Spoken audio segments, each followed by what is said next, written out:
الشيطان الرجيم بسم الله الرحمن الرحيم وإذ قال موسى لقومه إن الله يأمركم أن تذبحوا بقرة قالوا أتتخذنا هزوا قال أعوذ بالله أن أكون من الجاهلين۔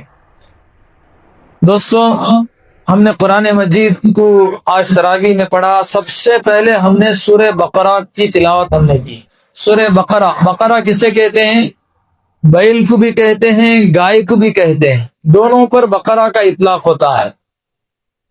سورہ بقرہ کی ہم نے تلاوت کی، اس کی بہت بڑی فضیلت ہے۔ نبی نے فرمایا جو بندہ سورہ بقرہ کو سنتا ہے، پڑھتا ہے، اللہ تبارک و تعالی اس پر جنات اور شیاطین کا تسلط نہیں فرمائیں گے۔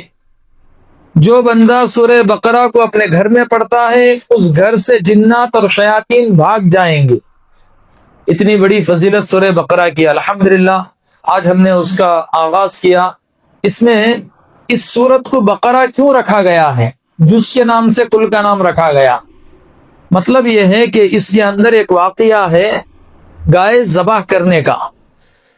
اس واقعے کے ذریعے سے اس پوری سورت کا نام بقرہ رکھا گیا، یعنی گائے والی سورت۔ معاملہ کیا ہوا؟ بنی اسرائیل حضرت موسیٰ علیہ السلام کے زمانے میں ایک مالدار شخص تھا اور صرف اسے ایک ہی بیٹی تھی، لڑکا کوئی نہیں تھا۔ اب آپ حضرات جانتے ہیں کہ اگر لڑکا ہوتا تو وہ وارث ہوتا اس کا، اب لڑکا نہیں ہے تو پھر بیٹی وارث ہوگی۔ اب بیٹی وارث ہوگی تو جس کے گھر جائے گی اسے بھی اس کا مال ملے گا، ظاہر بات ہے۔ اب اس مالدار شخص کا ایک بھتیجا تھا، ایک نوجوان تھا، اس کا ارادہ بدل گیا۔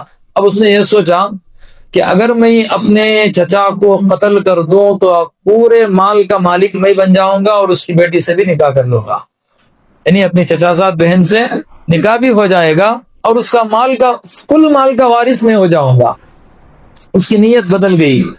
اب اس نے یہ کیا کہ اپنے چچا سے کہا کہ چچا تھوڑا جنگل کو جا کر آئیں، کسی بہانے سے لے کر گیا اور وہاں جانے کے بعد اپنے چچا کو اس نے قتل کر دیا، اور قتل کر کے کیا کیا، اس کا سر لا کر اسی کے دروازے کے باہر رکھ کر واویلا مچانے لگا کہ میرے چچا کو کسی نے قتل کیا، پڑوسی نے قتل کیا، فلاں نے قتل کیا، فلاں نے قتل کیا۔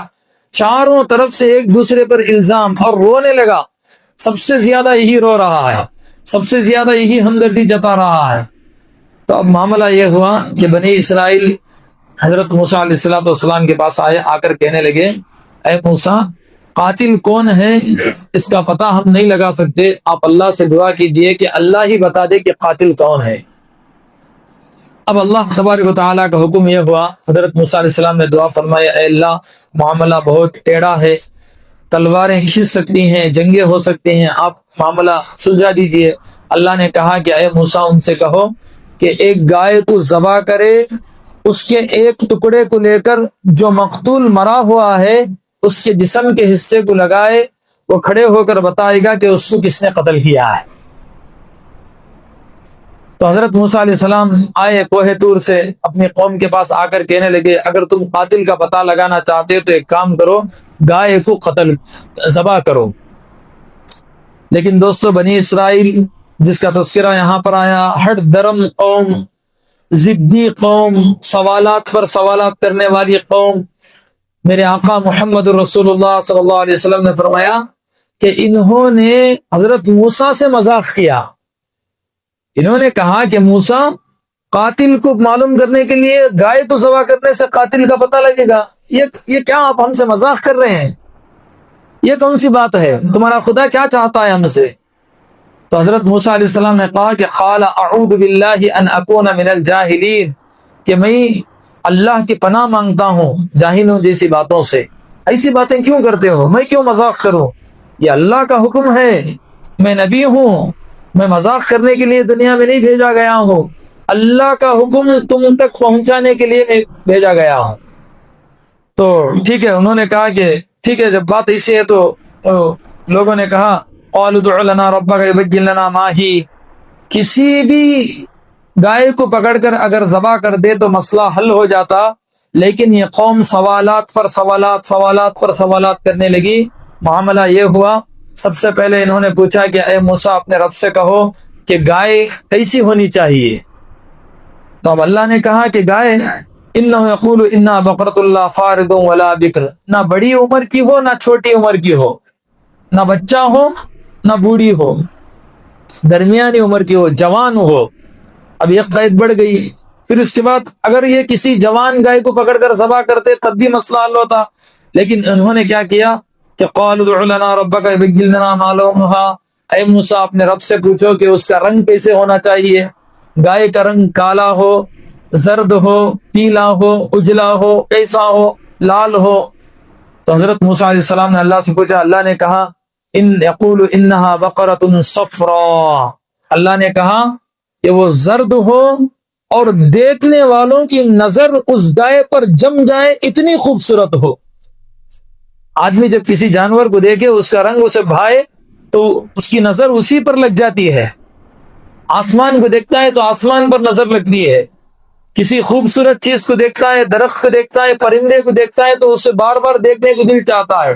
تسر الناظرین، اللہ نے کہا کہ نظر لگ جائے اس پر، دیکھنے والوں کو بھائے، ایسی گائے ہونی چاہیے۔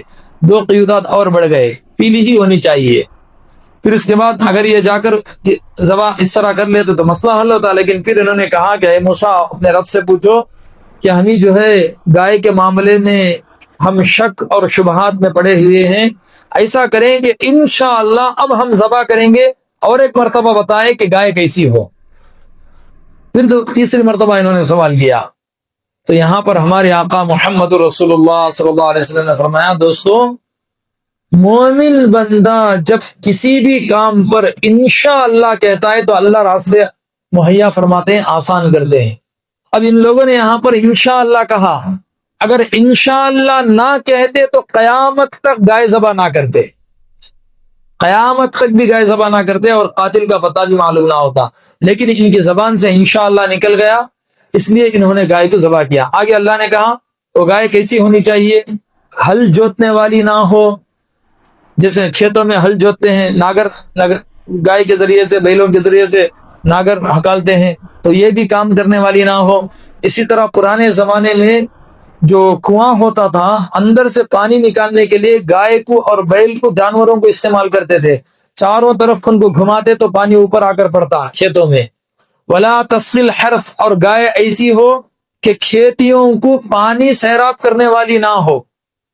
اب یہ سب قیدیں بڑھ گئے ہیں۔ اب دوستو مسلمۃ اللہ شیۃ فیہا، ذرہ برابر اس کے بدن میں خراش نہ ہو، عیب نہ ہو، ایسی عمدہ گائے کو تلاش کرو اور کر کے اس کو ذبح کرو۔ دوستو حدیث پاک میں آتا ہے، ہمارے آقا محمد رسول اللہ صلی اللہ علیہ وسلم نے فرمایا، انہوں نے تلاش کیا، لیکن ایک نوجوان کے پاس وہ گائے تھی۔ وہ نوجوان کون تھا؟ ماں باپ کا فرما بردار، ماں کی خدمت گزار، یعنی حد سے زیادہ ماں باپ کا خیال کرنے والا وہ نوجوان تھا۔ اس کے پاس وہ گائے تھی، پیلی تھی، ہل جوتنے والی نہیں تھی، آج تک اس نے پانی کو بھی سیراب نہیں کیا، اس کے جسم پر ذرہ برابر خراش اور کوئی عیب نہیں تھا۔ اب یہ اس کے پاس گئے، جا کر کہنے لگے کہ ہم کو گائے چاہیے۔ اس نے کہا کہ گائے کہاں سے دوں، میں جو بس میرا گزارا تو اسی سے ہوتا ہے۔ پھر بات بڑھتی گئی، موسیٰ کے پاس آئے، حضرت موسیٰ نے کہا ارے بھائی جاؤ، اگر وہ سونا بھی مانگے اس کے وزن کے برابر تب بھی دے کر اپنا معاملہ حل کر لو۔ پھر یہ اس کے پاس گئے، جا کر کہا کہ بھئی ایک کام کرو، جتنا اس کا وزن ہے اتنا ہم سونا دیں گے۔ دیکھیں اللہ کی مرضی کیسی ہے۔ نبی نے فرمایا کہ ماں باپ کی خدمت کرنے والے کو اللہ دنیا میں خوب مال عطا فرماتے ہیں۔ ماں باپ کا خیال کرنے والا، ماں باپ کی خدمت کرنے والا، ماں باپ کا علاج معالجہ کرنے والا، ماں باپ کے پیر پکڑنے والا، وہ اللہ اسے دنیا میں بھی نوازتے ہیں، آخرت پہ تو جنت نہیں ہے۔ اب یہاں پر یہ گئے، معاملہ طے ہوا، اس کے چمڑے میں سونا رکھ کر اس کے وزن کے برابر اس کو دیا گیا۔ سب سونا انہوں نے اکٹھا کیا، ان کے پاس مال سونے کی کمی نہیں تھی، تو معاملہ ہوا۔ پھر اس کے بعد ذبح کیا گیا۔ ذبح کرنے کے بعد حدیث پاک میں آتا ہے اس کا دل لیا گیا، کسی جگہ ہے کہ اس کے شانے کا ٹکڑا لیا گیا، کسی جگہ ہے کہ اس کی زبان ہاتھ میں لے کر جو مخطول پڑا ہوا تھا اسے جا کر لگایا گیا، اور جیسے ہی اس مخطول کو لگایا گیا مرے ہوئے شخص کو، فوراً وہ شخص کھڑا ہوا، کہنے لگا کہ اے لوگوں، میرے قتل کے بارے میں تم آپس میں مت جھگڑو، میرا قاتل میرا بھتیجا ہے۔ اس نے یہ کہا میرا قاتل میرا بھتیجا ہے. تو بہرحال معاملہ حل ہوا. تو دوستو اللہ کی بہت ساری حکمتیں ہیں. ایک تو یہ واقعہ پیش آیا، اللہ نے اس واقعے کے ذریعے سے قیامت تک آنے والے ایمان والوں کو، غیروں کو، سب کو اللہ نے بتایا کہ دیکھو ہم قیامت کے دن کیسے زندہ کریں گے.